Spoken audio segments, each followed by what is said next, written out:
Nós escolhemos para falar, para conversar, porque a gente acaba trocando experiências, né? Para conversar na noite de hoje, o tema de um capítulo de um livro da Amélia Rodrigues, psicografado pelo Divaldo, que se chama Até o Fim dos Tempos. E nesse livro tem um capítulo que se chama exatamente o título que a gente escolheu como tema da palestra, Amanhecer de Esperanças. A Amélia Rodrigues ela é muito feliz na construção das narrativas dela, principalmente porque, na minha opinião, ela consegue traduzir muito bem o que seria o entorno daquele ambiente que Jesus constrói.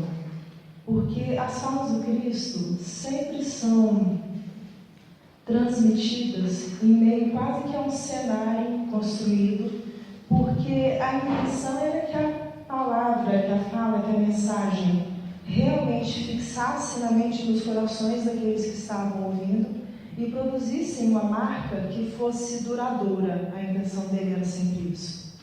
E por isso, quem já teve o hábito de folhear as páginas dela, ela sempre começa falando como é que a natureza estava, como que às vezes o vento passeava pelo meio das árvores e trazia as lembranças também, as sensações, as emoções que a natureza construía, quase como sendo um cenário de amor para aquelas mensagens que o Cristo precisava trazer naquela situação.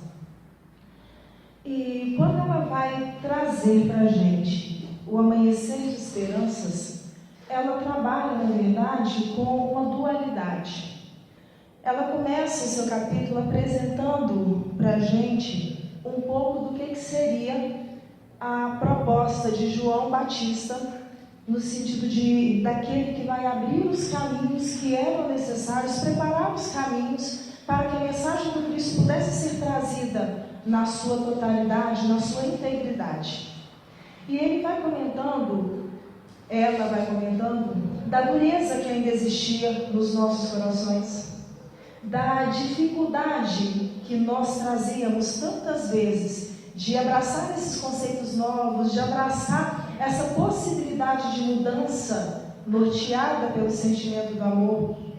Ela vai apontando como que, curiosamente, da mesma forma que hoje, a humanidade se encontrava endurecida a tal ponto que fazia-se urgente a vinda de alguém para abrir os caminhos, para ir trabalhando nas pessoas a necessidade de rever as próprias atitudes, para chamar a atenção do povo daquela época para o fato de que aquele Messias tão esperado estava por vir, mas que urgia a necessidade de que nós fizéssemos alguma coisa. Porque quando não estamos preparados, pode ser a mensagem mais linda e maravilhosa que está sendo colocada nos nossos ouvidos, nós não vamos conseguir perceber ou penetrar na riqueza daquilo que está sendo trazido. E Jesus, enquanto governador da terra, sabia, tanto sabia que fez em várias situações diferentes, que era necessário mandar, vez ou outra, emissários para trazer, quase que de forma homeopática, as notícias, as normas, as leis de Deus, às vezes, vamos dizer assim, metamorfoseadas ou transformadas nas palavras que eram necessárias para o nosso entendimento. O papel de João Batista era mais ou menos nesse sentido. E de uma forma muito curiosa, muito bonita, Humberto de Campos, no segundo capítulo do livro Boa Nova, ele vai comentar uma passagem onde Maria e Isabel estão conversando dentro de casa. Sabe aquela coisa de mãe com criança pequena, que vai visitar outra mãe com criança pequena, e aí uma começa a ficar trocando figurinhas sobre o que eles estão fazendo? Cada uma jogando mais confete sobre a própria cria, para mostrar o quanto que o meu é especial. O seu também é, mas o meu é especial. E ele brinca, conduzindo a conversa entre as duas, mais ou menos nesse sentido. Porque a diferença de idade entre eles era muito pequena, e ela vai narrando, né? Aliás, Humberto de Campos vai narrando as preocupações de uma, as preocupações de outra, aquilo que tocava o coração de cada um em momentos diferentes. Mas é legal que depois, já quase no término da conversa, elas se dão conta de que está entardecendo e elas não sabiam onde as crianças estavam. Saem preocupadas para o lado de fora, e a cena é narrada pelo Humberto de Campos com uma poesia tão grande, porque fala que quando elas chegam na porta de casa, estão os dois no alto de um monte, um pouquinho distante, mas de um montezinho, olhando o horizonte, e Jesus meio que naquela coisa de apontar para um lado, e ele fala como se fosse um grande príncipe dando ordens ao seu general para os caminhos que eram necessários ser abertos para a batalha que se aproximava. É bonito o modo como é colocado. Ela vai trazer, Amélia Rodrigues, a ideia do amanhecer de esperanças, quando ela começa a apresentar que era necessário o trabalho de João, desse limpar as eiras, os trabalhos que seriam necessários de se conduzir, para que Jesus pudesse trazer toda a grandeza da mensagem de Deus que se fazia necessário naquele momento. E ela vai colocando com uma poesia linda, como que aquela boa nova trazida por Jesus era o eclodir de todas as esperanças que a humanidade concentrava, até porque traduzia a nossa própria necessidade de evolução dentro daquele espaço de tempo. E aí nós ficamos pensando um pouco sobre o que foi o início dessa boa nova. E fomos pedir ajuda às vezes de um, às vezes de outro, para a gente tentar entender que momento grandioso é esse que Jesus iniciou lá atrás e que nós estamos vivendo, se podemos dizer, talvez um dos grandes momentos de clímax desse processo de construção feito por Jesus. Porque o próprio Humberto de Campos, quando ele vai narrar os primeiros encontros, ele fala que Jesus foi até Jerusalém antes de começar a sua caminhada propriamente dita para os seus apóstolos. E observando o tempo, foi visto por um alto sacerdote do Sinédrio, que se aproximou dele curioso daquela figura. Começa a dialogar com ele, começa a conversar com ele, perguntando o que ele queria fazer naquela cidade. O que você está fazendo aqui, Galileu?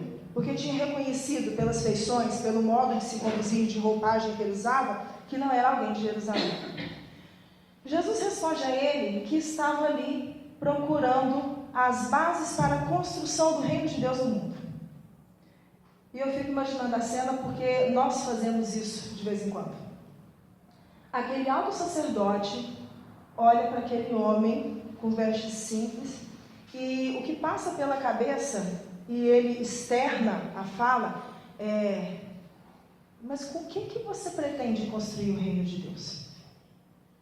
A resposta de Jesus, se a gente for pegar de forma mais simplificada, porque aquele sacerdote queria saber que tipo de material que você tem. Essa obra toda que você está querendo começar, porque precisa de grandes patrocínios, de grandes príncipes, de grandes verbas, como é que você está querendo começar tudo isso? E Jesus fala para ele, porque ele questionava que tipo de mármore que ele ia ter, quais os construtores que ele poderia ter de ajuda. Jesus fala para ele que não existia mármore maior do que o coração humano, e nem cinzel melhor do que a boa vontade. E era com esses instrumentos, o coração de cada ser humano e a boa vontade de cada indivíduo, que ele pretendia começar a construir esse reino de Deus que ele veio fazer aqui. Aquele sacerdote olhou com um pouquinho de desdém. Jesus aproveitou a deixa porque ele já tinha se dado conta de que não era aquele lugar por onde ele deveria começar. E ele desce para a região da Galileia de novo, buscando a cidade de Cafarnaum, aqueles lugarejos em torno do Mar da Galileia. E diz-nos Humberto de Campos que ele vai resolutamente, porque é diferente daquela situação de vamos ver quem que eu estou procurando por aqui. Ele sabia quem que ele ia encontrar, porque ele vai direto ao porto e aborda logo de cara 2 pescadores que tinham acabado de descarregar as redes. E trazendo para a nossa realidade novamente, pode parecer quase que assustador a gente imaginar que alguém vai chegar do nosso lado. Pedro, André, gostarias de ser pescadores no reino do meu pai?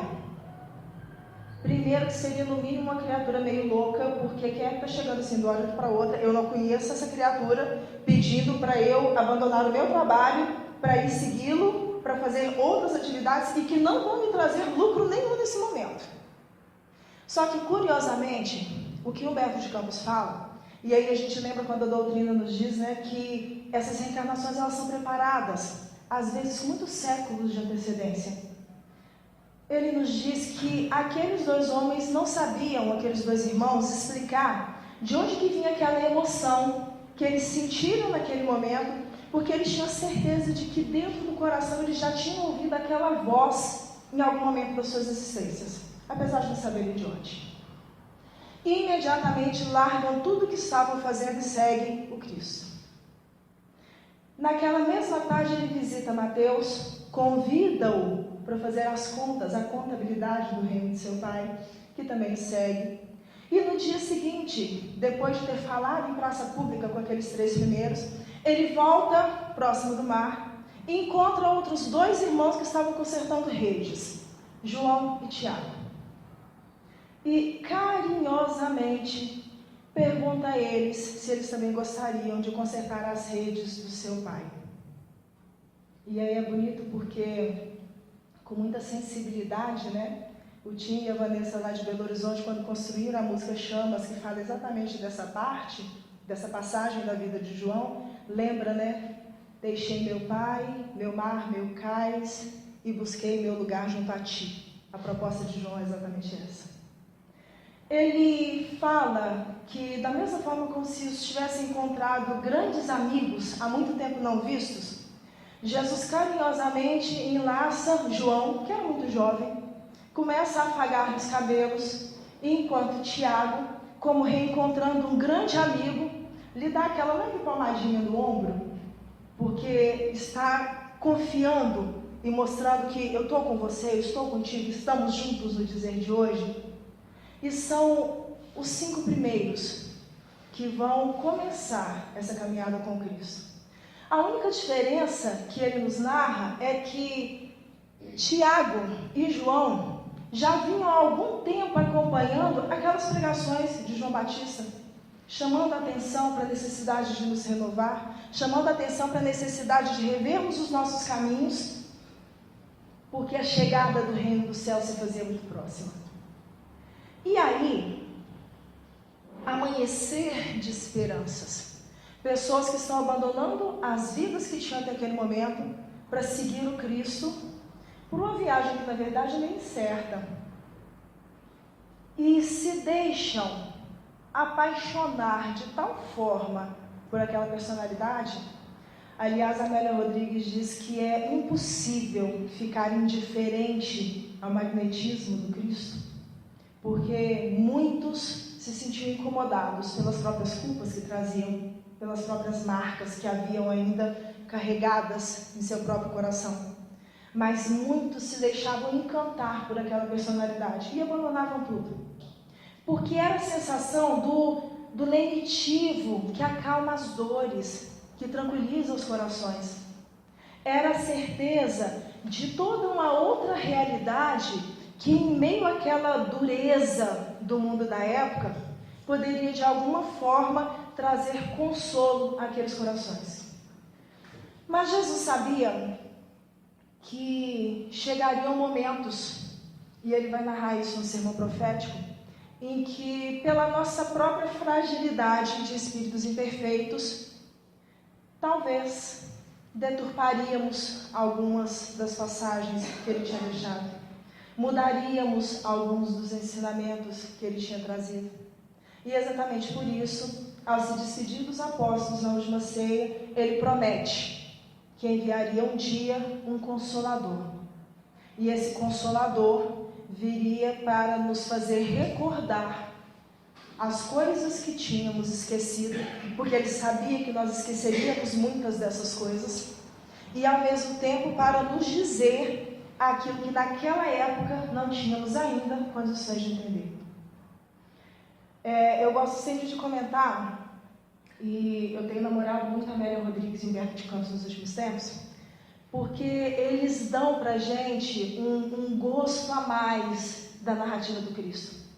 Porque quando a gente se põe a estudar os evangelhos, na Bíblia mesmo, a gente vê o que não existe, na verdade, diferença concreta entre aquilo de moralidade que o Espiritismo nos traz e aquilo que foi colocado lá atrás. Realmente é o recordar e o completar que vem sendo trazido. Só que, ao mesmo tempo, aqueles que escreveram os evangelhos tiveram a necessidade, pela dificuldade cultural da época, de registrar aquilo que era mais imediato. O Dr. Haroldo Dutra Dias, ele gosta de lembrar, né, que os evangelhos, na verdade, são um diário. A vida da gente não se resume ao diário que a gente faz das coisas importantes que aconteceram no nosso dia a dia. E, graças a Deus, existem os recursos da espiritualidade para que a gente possa, de vez em quando, pensar nessas bibliotecas do além, nesses registros do além, essas histórias que eles vêm nos trazer. E aí, quando a gente se põe sobre os escritos que tanto Amélia Rodrigues quanto Humberto de Campos trazem para a gente, nós vemos as explicações que muitas vezes Jesus dava aos seus apóstolos, aos seus discípulos diretos, sobre dúvidas que eles tinham logo depois de uma passagem evangélica ter acontecido. Como ele falava do perdão, e logo depois, à noite, na porta da casa de Pedro questionava para ele, mas eu tenho que perdoar tanto assim? E ele discorrendo e explicando. Quando João, depois de ouvir tantas pessoas procurando Jesus com dores atrozes, com sofrimentos terríveis, mas Senhor, por que o sofrimento é tão necessário assim no mundo? E as explicações vêm ao encontro daquilo que a gente entende no Espiritismo.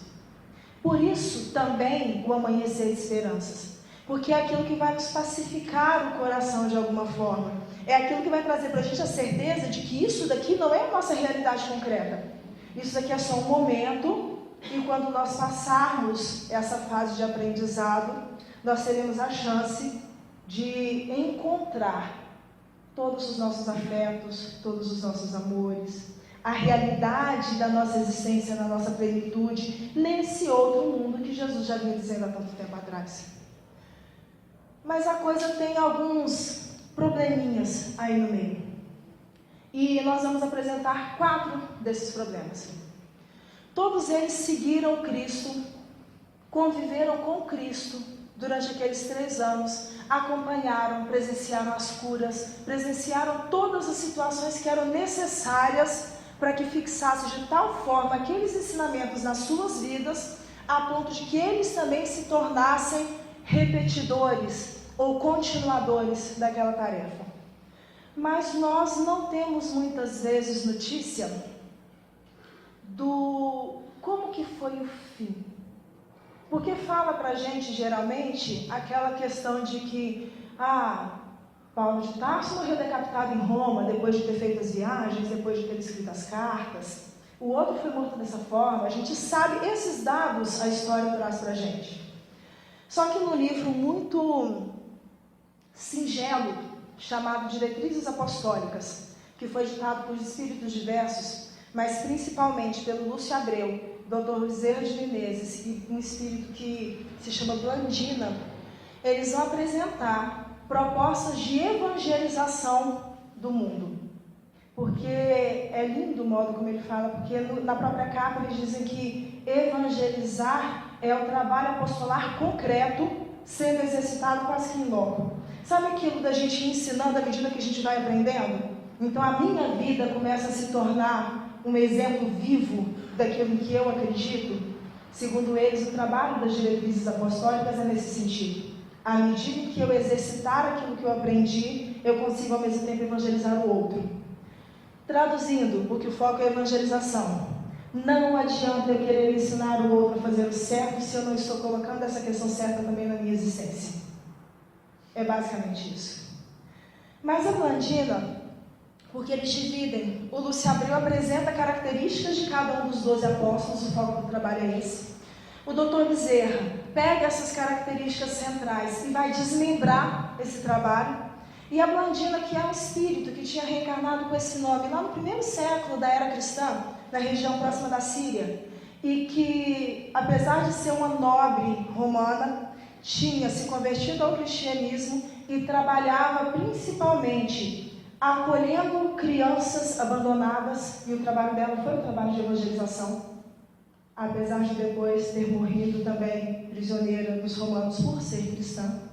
ela vai trazer fatos da vida desses apóstolos. Ela comenta para a gente, por exemplo, que André, que é esse, que estava lá, irmão de Pedro, tinha convivido com Cristo da mesma forma que todos os outros. Quando Jesus abandona-os, vamos dizer assim, aqui na terra, e segue para o reino dos céus, ele volta para a sua cidade natal e constrói uma pequena igreja para dar também orientações, para começar a desenvolver o trabalho que, na opinião dele, seria muito semelhante àquele que o seu irmão, junto com João e Tiago Menor, estavam fazendo lá em Jerusalém, que era o trabalho da divulgação do cristianismo, mas também da assistência social, da benemerência, da ajuda aos órfãos, aos doentes, às viúvas, aos necessitados da época. Ele desenvolve todo um trabalho muito bonito, mas ele acaba da mesma forma sendo preso, acaba sendo condenado e vai ser condenado da mesma forma que Jesus a morrer na cruz. Mas da mesma forma que seu irmão, ele não aceita morrer da mesma forma que o Cristo, porque ele se entendia como sendo indigno de receber a mesma honra que o Salvador tinha recebido. Diz a Blandina que por causa disso a cruz que ele foi morto foi uma cruz que foi construída em X. E ele foi preso naquela cruz e sentindo uma saudade profunda, porque todos eles falam que no momento da morte o que era mais comum era a saudade profunda do Cristo. Sentindo essa saudade profunda e ao mesmo tempo sentindo as forças se esvaírem, ele sente, porque ele ouve a voz de Jesus chegando aos seus ouvidos e chamando a atenção dele. Chamando a atenção dele que ainda era cedo, que era necessário que ele testemunhasse ainda mais uma vez e falasse para aqueles que estavam ali naquele momento. Da cruz, André começa a conversar, chamando a atenção daqueles que estavam assistindo o espetáculo, porque para muitos da época era um espetáculo, e começa a falar da grandeza do Cristo, da grandeza da sua mensagem, da beleza do reino dos céus, de tudo que esperava aqueles que se convertessem. E ele fala, segundo as narrativas de Blandina, durante 2 dias pregados na cruz. Quando ele já está entendendo que não existia mais energia o suficiente, alguns dos frequentadores daquela pequena igreja que ele tinha construído chegam perto dele com aquela dúvida, porque o que é muito frequente nessa época entre eles, e eu acho curioso porque a gente passa às vezes isso dentro das nossas casas, quando a gente vê aquelas pessoas que já estão aqui há muitos anos, que quase que a casa foi construída sobre o trabalho, sobre o esforço daquela pessoa, porque a gente passou isso no fé de São José Maróculo. E quando São José Maróculo for, como é que vai ficar a casa? E a dúvida deles é, Jesus já foi, se esses agora também forem, como é que vai ficar o trabalho? Porque a gente se sente fraco, na verdade a gente se sente muito fraco. E um desses jovens se acercou de André, questionando exatamente isso. Irmão André, agora que você também se vai, o que será de nós? Ele imediatamente se lembra e comenta com ele, meu filho, não pense assim, a gente sempre vai ter o Cristo. Você se recorda da oração do Pai Nosso? E eles fazem o Pai Nosso juntos.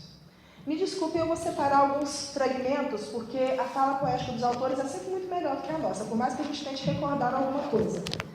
Mas diz a Blandina que enquanto eles estão fazendo o Pai Nosso, ele sente o corpo desfalecer e ele se sente cair nos braços de Jesus. E o diálogo entre eles é simplesmente assim. André olha para o Cristo. Senhor, eu estarei em teu reino? Quanta alegria! Porque era muita saudade. Sabe aquilo da gente estar longe da pessoa que mais impactou a nossa vida? Lembra de como é que nós ficamos? Nós aqui. E eu não vou nem falar do amor do Cristo. Quando a gente perde, às vezes, um pai, uma mãe, um avô, uma avó, que foi muito significativo na vida da gente, e aquela ausência dói. Dói, porque dói mesmo. Era isso que eles estavam sentindo. E eu lembro que uma vez o Raul Teixeira, ele veio fazer uma palestra aqui em Juiz de Fora. O tema foi um seminário sobre família. Mas nesse seminário teve um pedaço que ele abriu para perguntas e respostas. E uma pessoa perguntou para ele o que era saudade. A resposta dele é uma das mais lindas que eu já ouvi sobre isso até hoje, porque a resposta dele é que saudade é a ausência do fluido do outro em nós. E segundo ele, é por isso que dá essa sensação de vazio na boca do estômago, que dá quase uma sensação de fome quando a gente não tem mais aquela presença física perto da gente. Imagina o que deve ter sido para esses discípulos a ausência do fluido do Cristo na vida de cada um deles. Era muita saudade. E a alegria de André era demais nesse momento. Por isso que ele pergunta: Senhor, eu estarei no teu reino? Que alegria, Senhor. E Jesus responde: André, filho de Jonas, bem-aventurado aquele que persevera na verdade. E Jesus fala isso porque André testemunhou até o final, e era o pedido que Jesus tinha feito. Terás agora o descanso merecido por todos quantos lutam o bom combate. Você cumpriu. Agora você tem descanso merecido. André vira para ele e fala: Senhor, a única coisa que eu quero é permanecer contigo. A única coisa que eu quero. E a resposta de Jesus é ótima para a gente pensar. Porque ele vira para André e fala o seguinte: então, André, recupera as forças. A gente está imaginando assim: não, vem, vamos descansar, tá tudo bem, né? Porque assim, eu acredito, eu já passei por essa situação também, de vez em quando eu me pego nisso daí ainda. A gente não fica sonhando com o nosso lar quando a gente desencarnar, né? A gente não fica sonhando com a possibilidade de chegar lá e já encontrar tudo de portas abertas, e de preferência com um trabalho simples, que é para não dar muita confusão. A gente não imagina a gente chegando do lado de lá e pegando imediatamente no serviço, porque a gente ainda é imperfeito, a gente precisa descansar um pouco. Aí a gente usa desculpa. Mas a palavra para André era: recupera as forças. Pois urge, é urgente, a instituição das alegrias celestes entre os homens da terra. É urgente a instituição das alegrias celestes entre os homens da terra. Descansa, filho, para continuares em breve o trabalho incessante no plantio do bem. Descansa para continuares em breve o trabalho que não cessa no plantio do bem, porque não vai acabar nunca. Depois a gente vai ver por quê. Não vai acabar nunca. Assevero que a seara está pronta. E a seara não está pronta porque a seara estava pronta para a colheita. Ela estava pronta porque ela estava pronta para a semeadura. E o que Jesus está pedindo a André é: descansa, se recupera e se prepara, porque a semeadura está na hora. Desde aquela época lá, ele já falava que os tempos eram chegados. E ele estava chamando a atenção da gente para isso que nós todos estamos vivendo agora. Os tempos que ele esperava que fossem chegados era esse tempo de transformação da humanidade, que nós sonhamos tanto nesse momento quando a gente ouve falar de renovação planetária, de transição planetária. Talvez o que esteja faltando ainda seja que nós consigamos adequar o foco dessa transição. Pedro, desde que passou pelo processo da negação de Cristo, se deixou consumir profundamente pela culpa da sua atitude equivocada. Tanto ficou marcado por isso, que também da Amélia Rodrigues, no Primícias do Reino, último capítulo, Simão Pedro, Pedra e Pastor. Ela vai construir a narrativa de alguns momentos em torno da vida de Simão Pedro, onde o foco dessa narrativa vai ser exatamente aquela conversa, a última conversa antes do encontro dos 500 da Galileia, quando todos eles estão na praia ainda, porque quando Jesus desencarnou, periodicamente, eles tinham que voltar às suas atividades cotidianas, esperando a próxima chance de encontro, esperando o próximo momento em que Jesus voltaria, porque eles tinham a esperança de que Jesus voltaria ainda em algumas situações, mas era necessário, pela própria condição material da vida, que eles voltassem periodicamente ao trabalho. No final do Evangelho de João, e a Amélia Rodrigues resgata esse trecho, eles estão no mar da Galileia, pescando, quando sentem aquela saudade e a lembrança do convite de Jesus. e ouvem a voz de alguém falando para jogar as redes do outro lado. E quando eles jogam as redes do outro lado, eles se deixam deslumbrar pela quantidade de peixe que tinha sido pescado e voltam imediatamente as vistas para aquele homem que estava na praia, que é quem tinha dado a sugestão. Um deles comenta, mas é Jesus. Imediatamente Pedro, do jeito que estava, descomposto ainda com as roupas de pescador, se lança ao mar, não espera que os outros terminem de recolher os peixes, terminem de se preparar para voltar à praia, vai nadando até o Cristo, ao encontro de Jesus, com aquela ânsia, aquela afobação de querer encontrar logo a pessoa muito amada. Jesus tranquilamente, e é como se fosse o pai ou o avô, que já está muito experimentado na vida e nos anos, e sabe lidar com essas ansiedades dos mais novos. Jesus tranquilamente espera que os outros cheguem, pega o peixe, prepara, e da mesma forma que tinha feito tantas vezes naqueles anos que permaneceu fisicamente com eles, prepara o jantar para todos e convida-os para se sentar.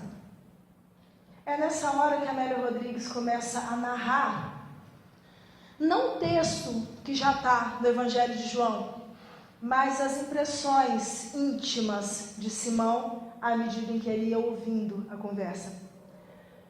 Porque Jesus vira para a direção de João, mas no meio de uma conversa qualquer, estou conversando com um, estou conversando com o outro, batendo papo e trocando as amenidades do dia, e do nada, Simão Pedro, filho de Jonas, tu me amas? Pego de surpresa, sem entender direito o que estava acontecendo. Simão olha e responde, Senhor, tu sabes que eu te amo. Jesus tranquilamente, então apacenta as minhas ovelhas.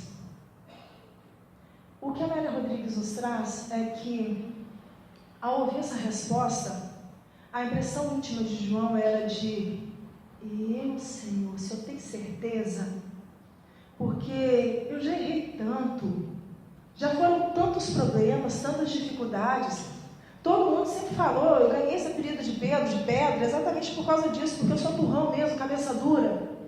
Se fosse colocar nas nossas palavras, a ideia era mais ou menos essa. Já foi tantas as vezes que eu meti os pés pelas mãos, ajudei a tirar as crianças de perto do Senhor quando elas estavam precisando de ajuda, tratei um outro dessa forma, mal, quis expulsar Madalena, foram tantas as situações. A dúvida de Pedro era de, se eu tenho certeza, será que eu sou capaz? E enquanto ele está nesse tipo de pensamento, Jesus retorna imediatamente, Simão, tu me amas mais do que estes? A palavra começa a mudar um pouquinho o foco, porque vai dando gancho para outras reflexões. Se ele responde como ele respondeu, sim, Senhor, tu sabes que eu te amo, e Jesus novamente questiona não pede, então apacenta as minhas ovelhas. Se ele assume, ele está lembrando imediatamente daquele dia lá, da última ceia, quando ele se sentia tão mais importante do que todos os seus irmãos, que era capaz de condenar sem o menor peso na consciência. Senhor, qualquer um pode te condenar, pode te entregar, pode te trair, mas eu não.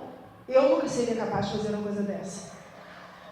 Mas ao mesmo tempo, leva Pedro a refletir sobre algumas situações onde, apesar da rudeza do coração, ele tinha permitido, vamos dizer assim, que a espiritualidade superior agisse através dele e permitisse que flores espirituais fossem trazidas ao mundo. Como quando, admitindo que não sabia o que era orar, ele pede a Jesus, Senhor, ensina-nos então a orar. Porque foi depois do pedido dele que Jesus ensinou a prece do Pai Nosso. Ou quando questionam todos os discípulos de quem seria o Cristo, se era Elias, se era Isaías ou se era um dos profetas, Jesus vira diretamente para ele, tu quem dizes que eu sou? Tu és o Messias, o Salvador, o Filho do Deus vivo. E Jesus fala, foste o Espírito de Deus, foste a misericórdia divina, a providência divina, que falaste nesse momento pela tua boca. Pedro tinha consciência de que em meio àquela dureza do coração que ele trazia, que era a dureza dos homens da época, não era nada fora do normal, ele já conseguia sentir alguns espaços pequeninos onde essa ternura do Cristo começava a florescer. Pela terceira vez, Jesus retorna para ele: Simão Pedro, filho de Jonas, tu me amas? Só que na terceira vez em que Jesus fala isso para ele, ao mesmo tempo que ele responde em lágrimas: Senhor, tu sabes que eu te amo. O que vem na mente dele são exatamente aquelas 3 vezes em que ele tinha negado Cristo naquela noite.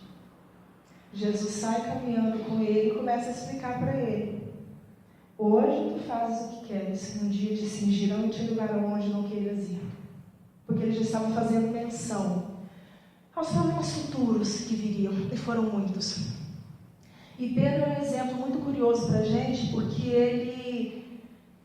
ele é exatamente, olha a nossa presunção, né? Talvez ele seja aquele que é mais próximo da nossa realidade, porque numa hora a gente quer fazer o certo, mas a gente ainda não consegue. Às vezes a gente sabe o que tem que falar, mas fala de forma diferente. E mesmo assim ele não se negou a fazer o trabalho que Jesus tinha confiado em suas mãos. Ele vai para Jerusalém, funda na casa que ele tinha ganhado de doação o lar de assistência, que ficou conhecido como a Casa do Caminho. E só num momento grave de perseguições em Jerusalém, ele, junto com sua família, abandona a Judéia e vai na direção de Roma. A Blandina, nas Diretrizes Apostólicas, chega para a gente narrando exatamente esse trecho. Quando Pedro estava preso, sua esposa também se encontrava presa, e ele, no cárcere, lembrava-se daqueles momentos todos que ele tinha vivido com Cristo e se deixava tomar pela mesma saudade que ela vai manifestar quando narra a história de André. E é interessante que ele comenta que num determinado momento, sem entender direito o que estava acontecendo, ele escuta de novo Jesus falando no ouvido dele: Simão, tu me amas? Ele levanta no meio da prisão, sem entender direito o que estava acontecendo: Senhor, tu sabes que eu amo. Só que aí a Blandina fala uma frase diferente. Ao invés de apacenta as minhas ovelhas, ela fala: então, confirmas os teus irmãos. E quando ele termina de falar isso, quando ele termina de ouvir essa voz na sua consciência, as portas se abrem, os soldados o levam em direção ao intendente romano, que ia dar para ele a última chance de se manter vivo. Aliás, falei errado. A última chance de se manter vivo não, porque eles são gente boa nesse sentido. A última chance de morrer sem sofrimento. Porque a fala dele é: renega esse carpinteiro para que você possa morrer de uma forma digna. Traduzindo, com menos sofrimento, com menos dor. E ele fala que o único rei que ele conhecia era o rei desse outro reino, que era exatamente o Cristo. E nessa hora que o intendente vira para ele e fala que ele era um covarde, porque ele deveria renegar, nem que fosse para salvar a sua família, e faz entrar a sua esposa, que estava muito machucada, que já tinha sido muito torturada naquele cárcere. E fala com ele que se ele não renegasse, ele morreria e ela também seria jogada às feras. Ele confirma que não podia fazer mais nada. E a fala é complexa, porque a conversa dele e o testemunho dele é da seguinte forma: Jesus ensinou-me a morrer com a paz dos que trazem tranquila consciência e amar os meus algozes. Ele é levado nesse momento para ser crucificado. Outros autores e outros livros, o próprio Humberto de Campos narra outras sequências, né, desse tormento dos últimos minutos. Mas a Blandina fala que num determinado momento ele sente o corpo pender, como se estivesse caindo daquela cruz, não sabia muito bem porquê, mas sente que está descansando no colo de Jesus. E é lindo, e a gente de vez em quando lê, fica meio que bobo assim, e a gente fica emocionado com essas coisas, porque a Blandina fala que quando ele se encontra no colo de Jesus, Jesus agora pessoalmente vira para ele e pergunta novamente: tu me amas, Pedro? Só isso. Tu me amas, Pedro? E Pedro responde: sim, mestre. E a resposta é que é linda, porque é a resposta daquele que combateu o bom combate, é a resposta para aquele que combateu o bom combate. Eu também te amo, Pedro, e em verdade confirmaste. Ele não tinha pedido para confirmar os teus irmãos? Confirma a tua fé diante dos teus irmãos. É o último pedido do Cristo. Alegra-te, Simão, que as alegrias do reino são descanso e refrigério ao lutador. E aí a gente começa a pensar, nossa, peraí, né? Porque é um amanhecer de esperanças. É a boa nova que está chegando. Alguns espíritos ainda colocam que a boa nova, que o Evangelho é a tradução que o Cristo fez da lei divina para as nossas necessidades de espíritos reencarnados aqui na Terra. Que vida boa que esse povo que está seguindo esse Evangelho está tendo, né? Alegrias, tranquilidades, facilidades. O que não está encaixando aí? Porque como que um amanhecer de esperança vai trazer tanta dor? Como que um amanhecer de esperança que está trazendo a melhor mensagem vai vir também amarrada à ideia de tanto sofrimento? E aí, nós buscamos a ajuda desse arco gigantesco do tempo. Porque nós só conseguimos entender a esperança advinda dessa realidade quando nós buscamos as notícias que naquela época Jesus não nos pôde trazer na sua totalidade, mas que o Consolador prometido nos dá, no sentido de nos ajudar a entender o que nós somos, por que nós estamos aqui, por que o sofrimento às vezes paira nas nossas existências e o que me compete fazer com as coisas que são colocadas na minha mão. E me chamou a atenção fazer essa ligação por causa de um livro, psicografado também pelo Divaldo, ditado pelo espírito Manuel Filomeno de Miranda, que se chama Amanhecer da Nova Era. É o segundo livro da sequência da Transição Planetária.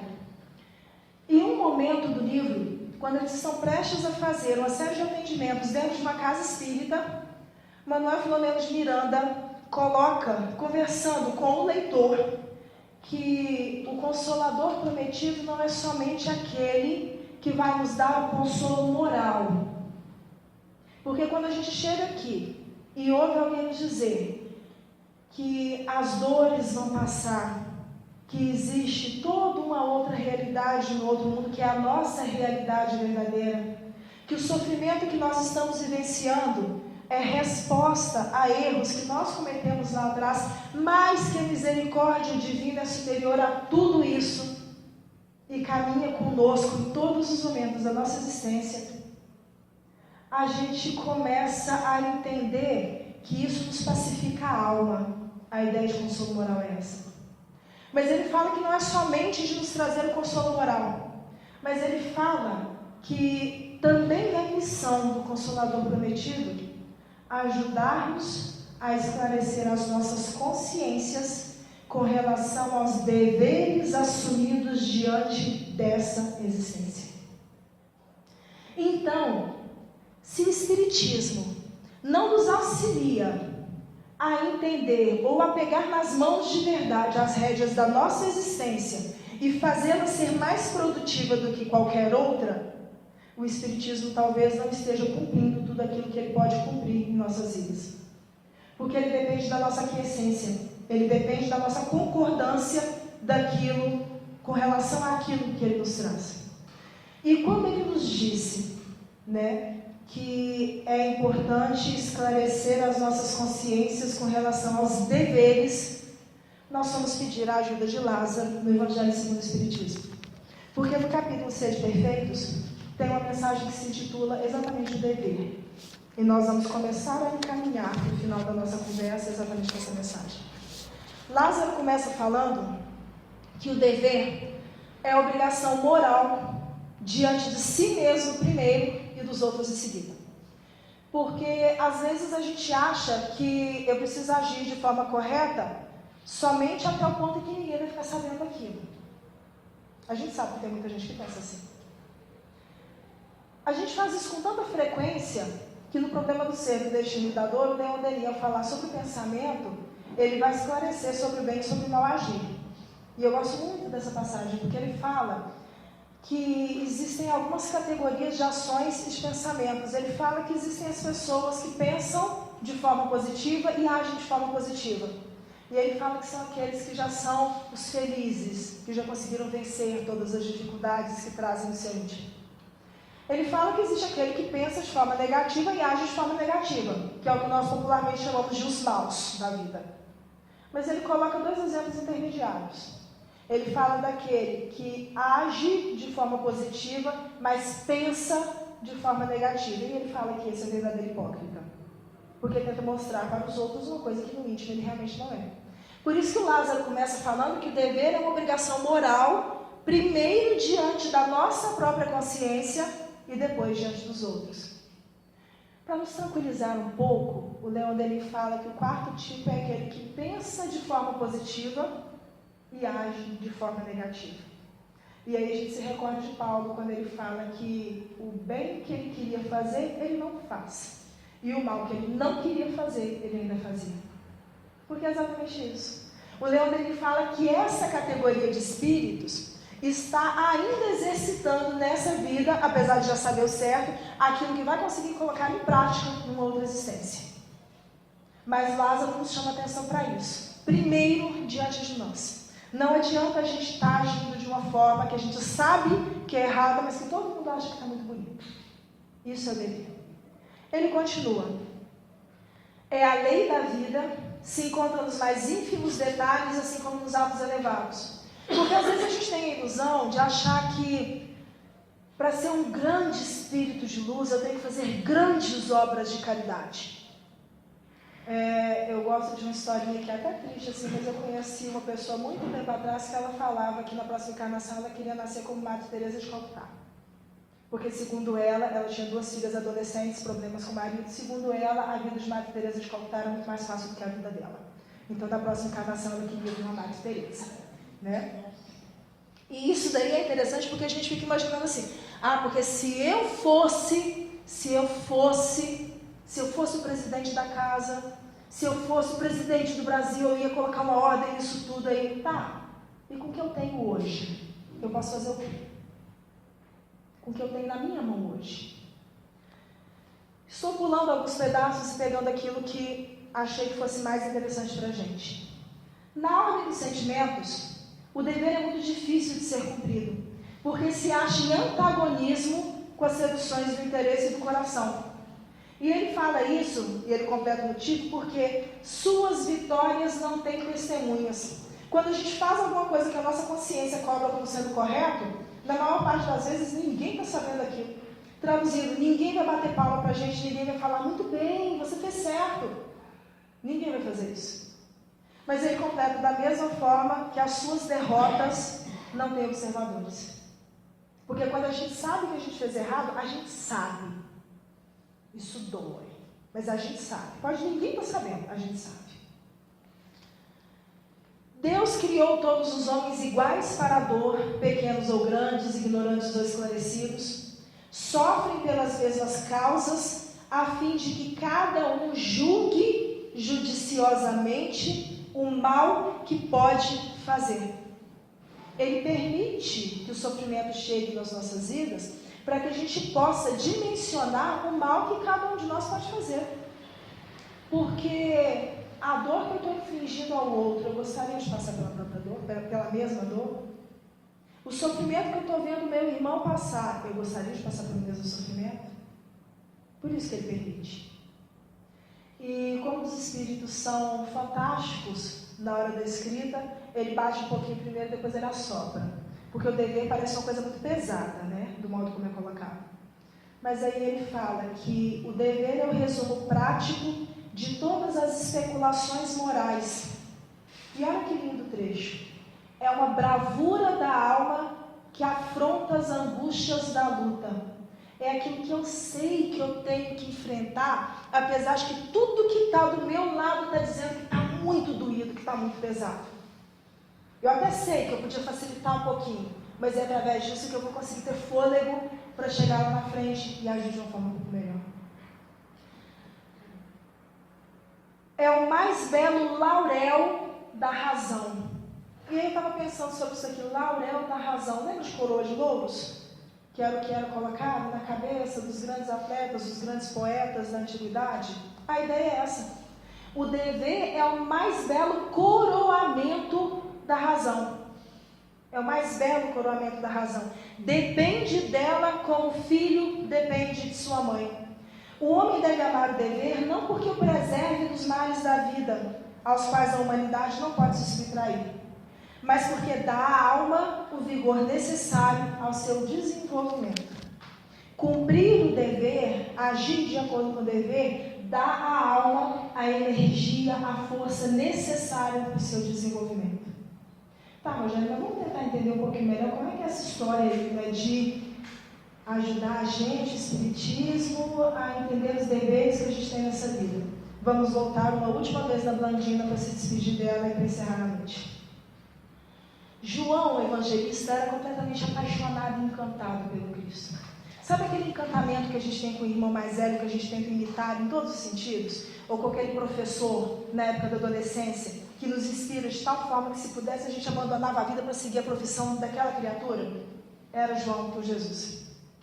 Diz a Blandina que ele literalmente seguia hipnotizado Jesus todos os momentos em que ele estava do lado dele, e bebia as palavras do Cristo, com uma intensidade e com uma paixão, que ele achava que ele tinha condições de mudar qualquer coisa no mundo. Era o Cristo. Ele vai conseguir alterar toda a paisagem do mundo atual, e se for necessário, eu coloco toda a minha energia à disposição dele, a minha juventude. Se Jesus quiser, era a opinião de João, daquela paixão, daquele ardor da juventude, eu posso até falar com reis e governantes em nome dele, e eu tenho certeza de que eu vou conseguir trazê-los para junto do Cristo. Esses espíritos muito elevados, e a gente está só colocando por baixo, têm uma certa facilidade de perceber as nossas emanações mentais. João estava pensando nisso e lembrando da época em que, ainda pouco tempo antes, Jesus tinha retirado ele de junto das redes do seu pai. E nesse momento Jesus se senta diante de uma árvore, debaixo de uma árvore muito frondosa, muito, muito grande. Senta, João aproveita a deixa, senta junto do Cristo, porque ele sabia que nesses momentos assim ele tinha espaço para poder conversar.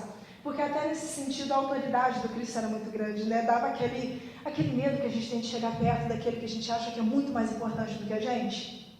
É mais ou menos essa situação. E Jesus se senta junto de João e pergunta para ele se ele já tinha observado aquela árvore frondosa debaixo da qual eles estavam sentados. E João, se sentindo chamado à conversa, comenta: Senhor, e pensar que há pouco tempo ela deve ter sido um arbusto pequeno. E Jesus comenta com ele: não, João, mais do que isso. Porque antes de ser um pequeno arbusto, ela também foi semente dentro da terra.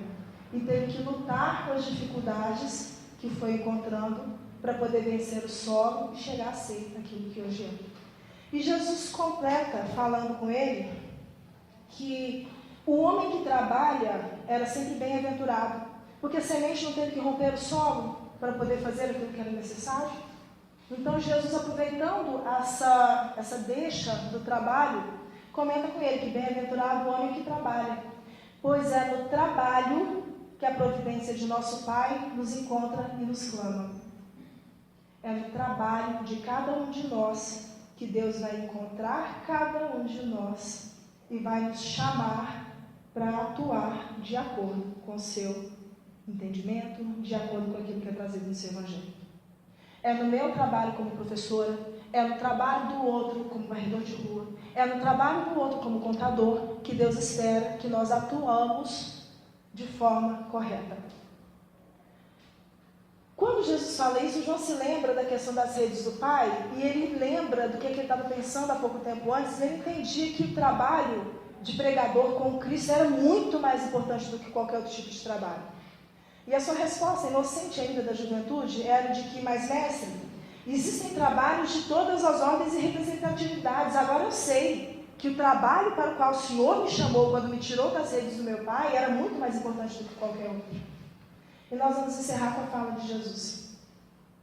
João, o reino de meu Pai pede serenidade e cautela em sua implantação, como a semente paciente que se torna árvore no transcurso das décadas.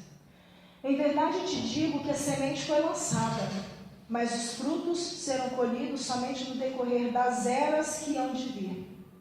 Por enquanto, resta-nos transformar nosso entusiasmo em energia e persistência, coragem e paciência, para que possamos consertar as tramas da imensa rede do tempo.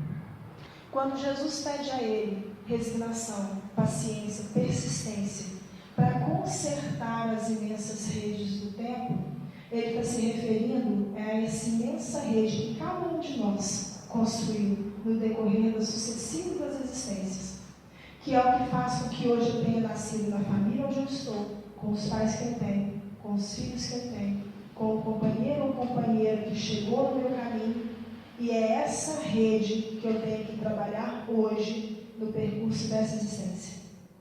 Temos falado muito que ansiamos profundamente por esse processo de transformação planetária. Só que o mundo só vai se transformar depois que cada um de nós se transformar inicialmente. E essa transformação começa da forma mais fácil que possamos pensar, dentro do âmbito dos nossos lares, quando a gente realmente abraça os compromissos assumidos diante desta vida, dos recursos que Deus colocou à nossa disposição nessa existência, e tentamos fazer dessa existência, dessa história, dessa construção que está à minha disposição, o amanhecer de esperanças para a minha vida. Enquanto a gente não conseguir entender a nossa responsabilidade nesse processo, o dever que me cabe com relação ao outro, esse mundo de regeneração ainda vai demorar um pouquinho mais para chegar. Mas ele está perto, está a caminho, está quase que batendo na nossa porta. Só falta a gente fazer um pouquinho mais da nossa parte. Muito obrigada a todos, que a gente tenha uma boa noite.